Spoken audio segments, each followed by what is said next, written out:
नमस्कार, तेज हरियाणा पर एक बड़ी अपडेट के साथ शुरुआत करेंगे। दरअसल किसानों के लिए एक बड़ी खबर है कि हरियाणा में अब गेहूं खरीद के नियमों को लेकर सरकार सख्त हो गई है और ट्रैक्टर की नंबर प्लेट की फ़ोटो के अलावा भी किसानों का बायोमेट्रिक वेरिफिकेशन और 3 गारंटर का साथ होना बेहद ज़रूरी है।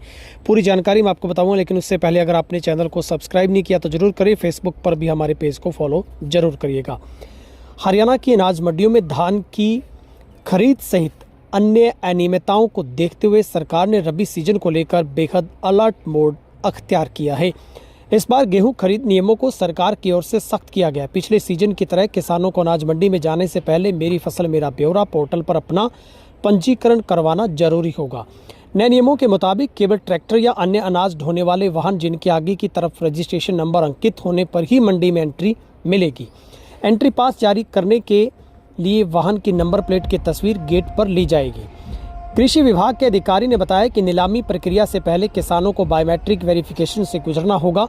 उन्होंने आगे कहा कि फसल की बिक्री में पारदर्शिता सुनिश्चित करने और फर्जी खरीद पर अंकुश लगाने के लिए किसानों को खुद ही अपना सत्यापन करवाना होगा और सत्यापन के लिए कम से कम 3 व्यक्तियों की नामित करना भी जरूरी होगा। एग्जिट गेट के पास के लिए ट्रांसपोर्टरों को यह सुनिश्चित करना होगा कि उनके उपकरणों या फिर वाहनों में जीपीएस चालू हो।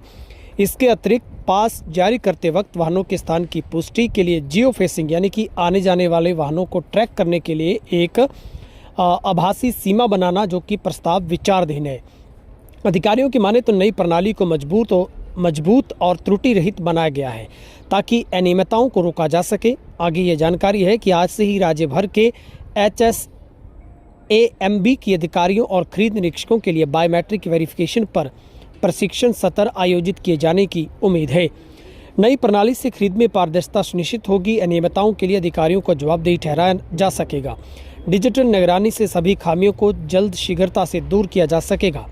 पिछले धान खरीद सीजन के दौरान फर्जी गेट पास होने के कई मामले सामने आए थे, जिसके कारण कथित तौर पर कई जिलों में धान की प्रॉक्सी खरीद हुई। प्रॉक्सी खरीद का तात्पर्य हरियाणा में उच्च न्यूनतम समर्थन यानी कि MSP और बेहतर भुगतान व्यवस्था का लाभ उठाने के लिए अन्य राज्यों से भी सस्ते दामों पर धान खरीदने से है।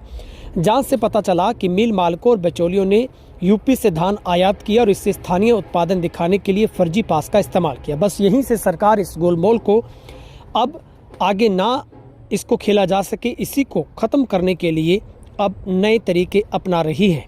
अधिकारियों के मुताबिक अन्य मामलों में धान की आवक न होने के बावजूद फर्जी पास के इस्तेमाल के कारण फसल की खरीद को रिकॉर्ड में दर्ज किया गया है।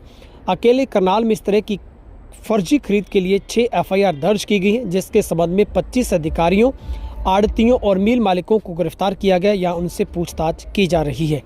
तो ये एक बड़ी अपडेट किसान भाइयों के लिए, जहां पर हरियाणा में गेहूं खरीद के नियमों में अब सख्ती मिलेगी। 3 गारंटर भी आपके साथ होने चाहिए, ट्रैक्टर की नंबर प्लेट सामने होनी चाहिए अंकित, और किसान की बायोमेट्रिक वेरिफिकेशन होगी। यानी कि गेहूं खरीद तभी संभव हो पाएगी जब आप इन चरणों में से आप सक्सेसफुल आगे निकलेंगे, तभी आपके लिए खरीद का मौका मिल पाएगा।